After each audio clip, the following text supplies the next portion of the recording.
Para Alemania, Gran Bretaña constituía un problema. Era una isla y en este caso las enormes fuerzas terrestres de Hitler eran inútiles. Gran Bretaña contaba además con una armada mucho más poderosa que la alemana. A pesar de esto, Hitler calculó que si utilizaba sus recursos estratégicamente, podría interrumpir definitivamente los convoyes por mar que mantenían a Gran Bretaña abastecida de todo lo necesario, desde petróleo hasta alimentos. En los 18 primeros meses que duró este enfrentamiento, los buques de asalto alemanes hundieron más de 130 barcos mercantes británicos.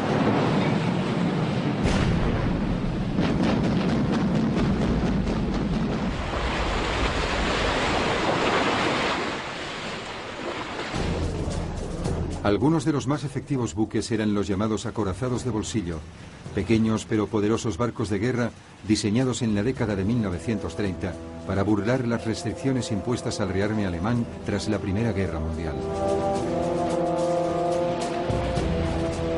Uno de estos, el Graf Spee, fue especialmente conocido.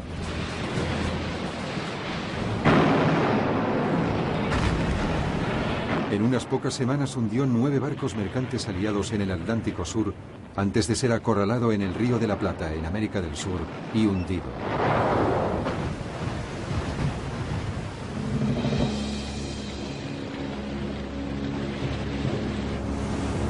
Pero los asaltos estaban cobrando muchas víctimas.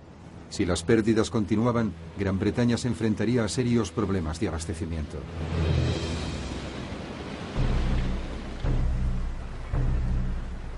A principios de la primavera de 1941, los primeros y únicos 2 acorazados de gran tamaño alemanes completaron sus pruebas en el mar.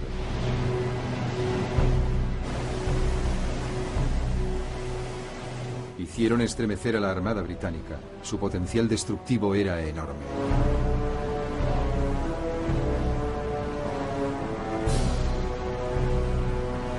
El primero en entrar en acción fue el Bismarck. En mayo, los aviones de reconocimiento de la RAF lo detectaron cerca del puerto noruego de Bergen, mientras intentaba salir sin ser avistado al Atlántico Norte. La Armada británica se lanzó en su persecución. 2 días más tarde, el Bismarck fue avistado en el Atlántico Norte. El acorazado británico más moderno, el Prince of Wales, fue enviado para interceptarlo. Con él se hallaba el crucero de combate británico Hood.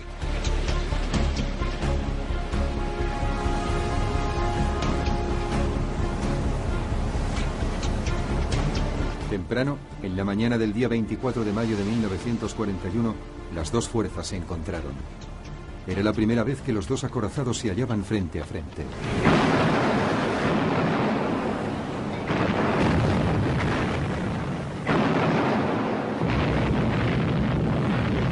Casi inmediatamente, un obús del Bismarck atravesó la cubierta débilmente blindada del Hood y penetró en uno de los pañoles de municiones de popa.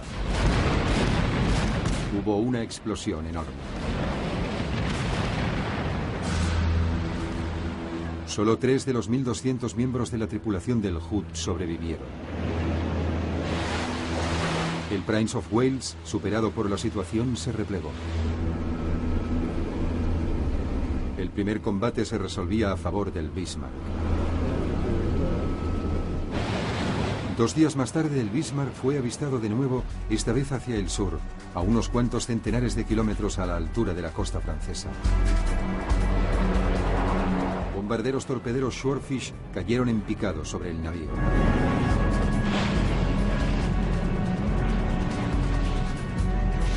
Uno dio en el blanco y bloqueó el timón del Bismarck.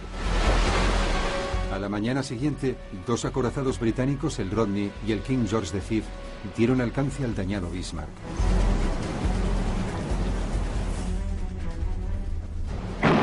Empezaron a martillear con obuses de grueso calibre el desventurado barco alemán. Pronto no quedó de él más que sus despojos llameantes. Finalmente, el Bismarck fue hundido por un torpedo. Solo 110 de sus 2.300 tripulantes se salvaron.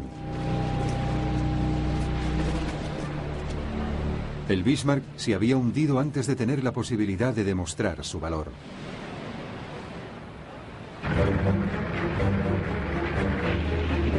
Desde que en junio de 1941 Hitler invadió la Unión Soviética, la guerra en el mar había entrado en una nueva fase.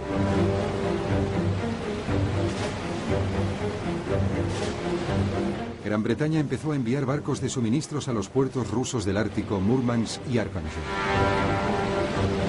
Inmediatamente la armada alemana se preparó a cortarles el paso.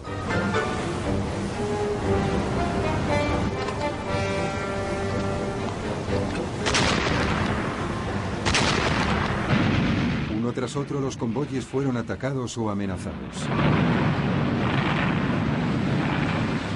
En el verano de 1943, el envío de más convoyes a Rusia se había vuelto tan peligroso que fue suspendido hasta el otoño, momento en que, tal como se esperaba, el mal tiempo y una escasa visibilidad ofrecerían cierta protección.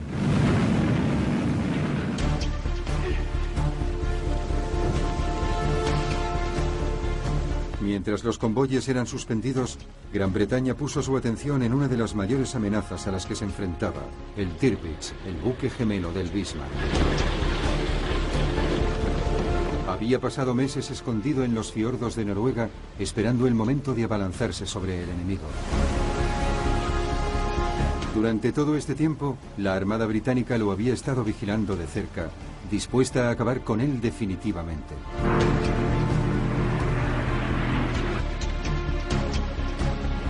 En septiembre de 1943, 5 submarinos enanos británicos conocidos como X-Craft fueron enviados a los fiordos noruegos para hundirlo. El ataque solo causó daños poco importantes y en la primavera siguiente el Tirpitz, una vez más, volvía a estar a punto para amenazar los convoyes árticos.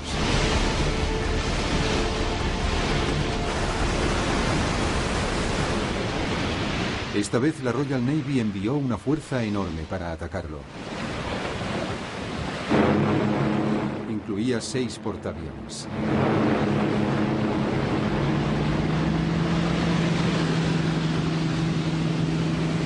Tomaron a los alemanes completamente por sorpresa.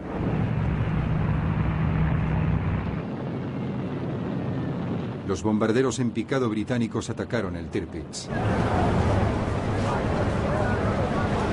Pero dado que el Tirpitz estaba fuertemente blindado, las bombas relativamente pequeñas solo ocasionaron daños superficiales.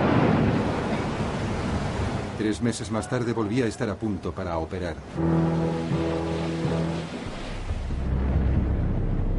Pronto fue descubierto en otro fiordo noruego.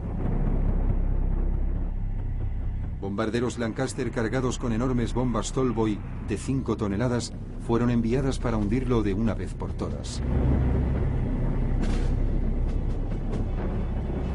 El Tirpitz opuso una pantalla de humo que lo ocultó parcialmente. Sin embargo, varias bombas dieron en la proa, causando daños importantes.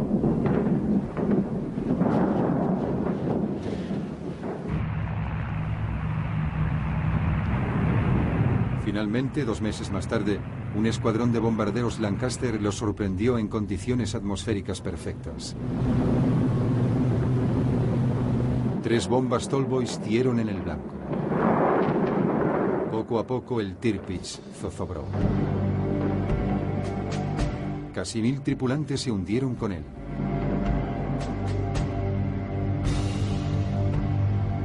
Tras más de 2 años de esconderse y escapar de la Armada Británica, el acorazado Tirpitz había sido hundido.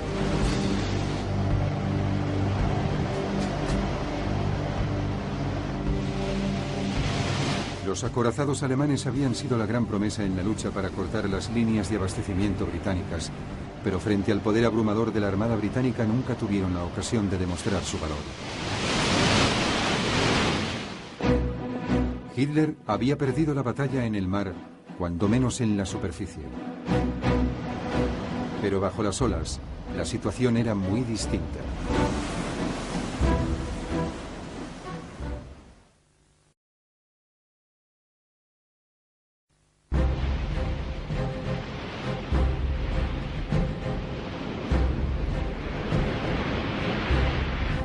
Los estrategas militares germanos habían esperado durante mucho tiempo que la flota submarina del país tuviera un papel importante para cortar las líneas de suministro británicas. Los submarinos alemanes podían acercarse por debajo del agua y atacar en el último momento. Los submarinos también eran extremadamente ágiles en la superficie.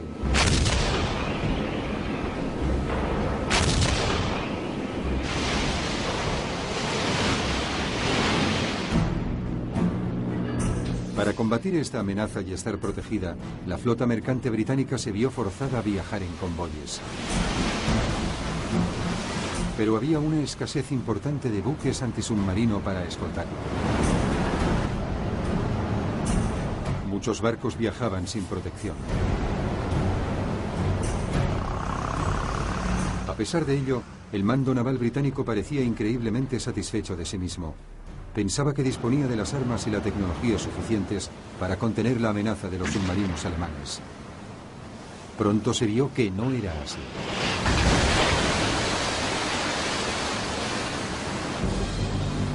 En los primeros meses de la guerra, las líneas de abastecimiento británicas fueron hostigadas e interrumpidas.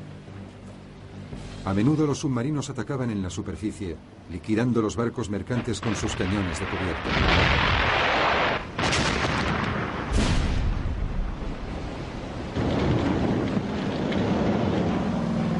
Como respuesta, la Royal Navy envió portaaviones equipados con aviones cazasubmarinos que patrullaban las rutas de navegación utilizadas por los convoyes. Pero su efecto solo fue limitado.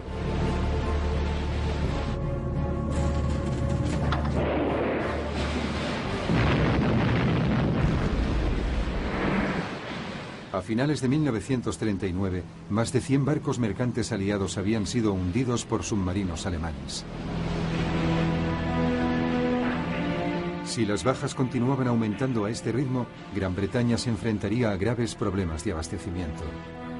Petróleo, comida y armas. Todo ello empezaría a escasear. Y entonces las cosas se complicaron aún más. Alemania ocupó Francia. De repente, la armada alemana, que en gran parte había sido contenida hasta el momento en el Mar del Norte, tenía acceso a la costa atlántica francesa.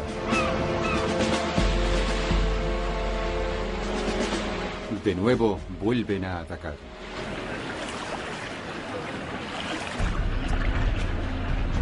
Los puertos atlánticos franceses se llenaron de submarinos alemanes de nueva construcción, especialmente el buque de altura del tipo 7C. El almirante Karl Dönitz, jefe del servicio de submarinos alemán, dispuso entonces los submarinos en lo que él denominaba manadas de lobos. Un grupo de submarinos se ponía en fila a través de una posible ruta de convoyes. Tan pronto como uno de ellos descubría un convoy, avisaba a los demás para atacar.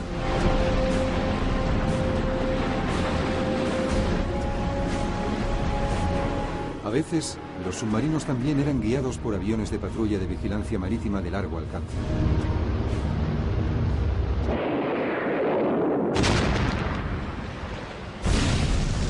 A finales de octubre de 1940, hasta un 40% de los barcos mercantes aliados que formaban parte de un convoy era hundido.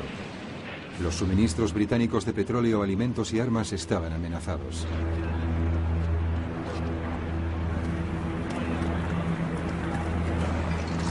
Los submarinos alemanes lo llamaron el tiempo feliz, y los más altos comandantes de los submarinos se convirtieron en héroes nacionales.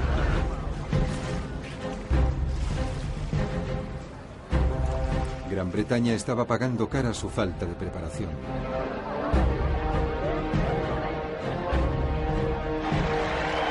Finalmente las cosas empezaron a cambiar. Un programa intensivo de construcción de buques escolta antisubmarinos que operaban como guías en el océano estaba produciendo nuevos resultados. Se trataba de las primeras corvettes, nombre con el que eran conocidas estas escoltas que salían de las gradas. Por primera vez, Gran Bretaña podía establecer grupos permanentes de acorazados que escoltaban los convoyes de abastecimiento.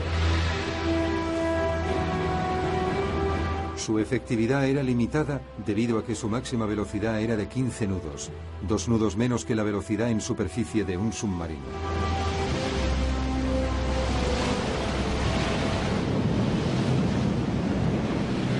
Al mismo tiempo, los aviones de patrulla del mando costero británico estaban equipados con cargas de profundidad.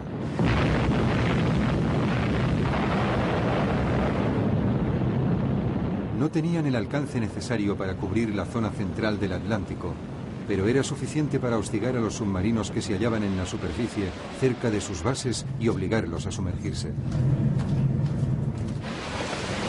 En aquel momento, y tal como sucedió en las campañas de bombardeos, se introdujeron una serie de avances tecnológicos que resultaron decisivos para Gran Bretaña.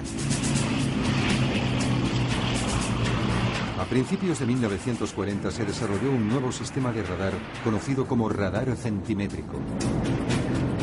Era más pequeño y más poderoso que los sistemas de radar existentes y por primera vez se podía adaptar con el objeto de escoltar barcos y aviones. A partir de entonces, cualquier submarino alemán en la superficie resultaba vulnerable.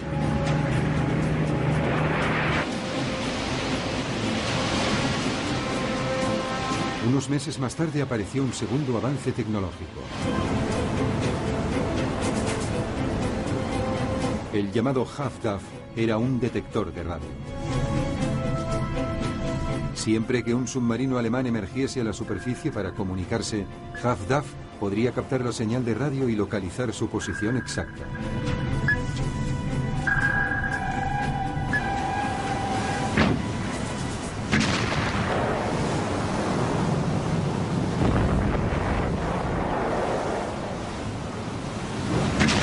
A un ritmo constante, en la primavera de 1941, Gran Bretaña fue haciendo frente a la amenaza de los submarinos.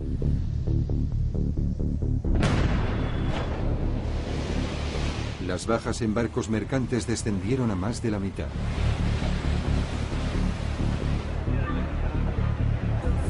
A principios de marzo, Günther Prien, uno de los altos comandantes alemanes de submarinos, desapareció durante una misión de patrulla.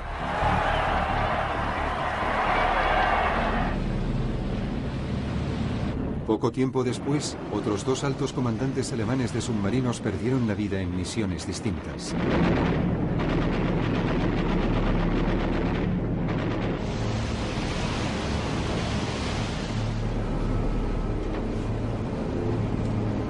Y entonces Alemania sufrió un gran desastre que tendría repercusiones durante el resto de la guerra.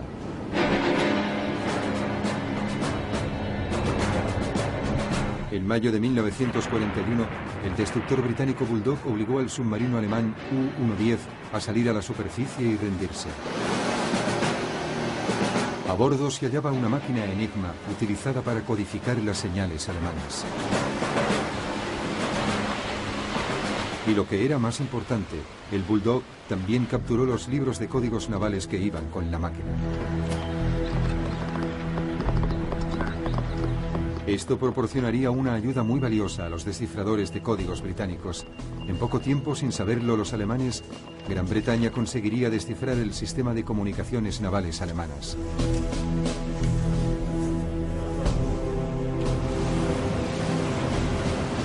Para la Royal Navy, la Armada Británica, aquello significaba que podría salvaguardar sus convoyes de las manadas de lobos que formaban los submarinos alemanes. Los submarinos alemanes tendrían que trabajar más y buscar más a fondo hasta encontrar y hundir a sus presas.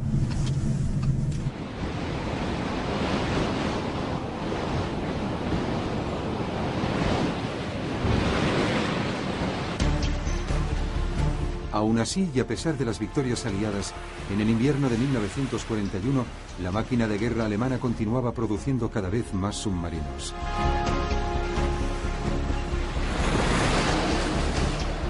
La perspectiva a largo plazo de las rutas de suministros británicas no parecía presagiar nada bueno. A partir de aquel momento, en diciembre de 1941, la guerra en el mar cambió decisivamente.